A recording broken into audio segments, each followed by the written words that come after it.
Sa Victoria, dinaos ang kauna-unahang Makeup Asia Karaoke sa Ship Point Biyernes. Ayon kay Clarissa Mijares, board member ng Victoria Filipino-Canadian Association at project initiator, pagtitipon nito ng mga ASEAN plus 3 nations, mga migranteng mula sa mga bansa sa Southeast Asia plus China, Japan at Korea. May kantahan, pagkaing Pinoy at Chinoy, crafts at fruit carving.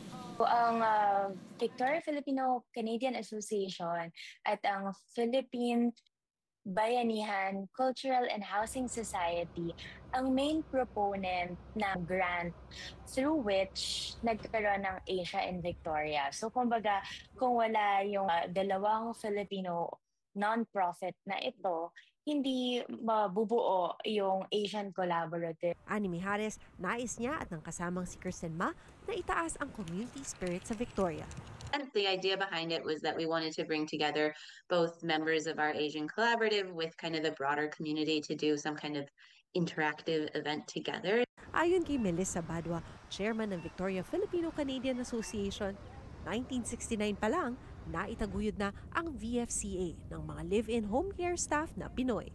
At dahil sa natanggap na grant at pondo mula sa kanilang fundraising activities, naitayo naman ang Bayanihan Community Center noong 2001. Ang lugar, nagsasagawa rin ng karaoke challenge tuwing Biyernes, kaya tama lang daw sa mga nakabakasyong mga miyembrong 25 years old pababa. The Filipino-Canadian community is growing here in BC, both in Vancouver and here in the capital in Victoria. So it's just really exciting, and it's so nice to know that everyone's still intact.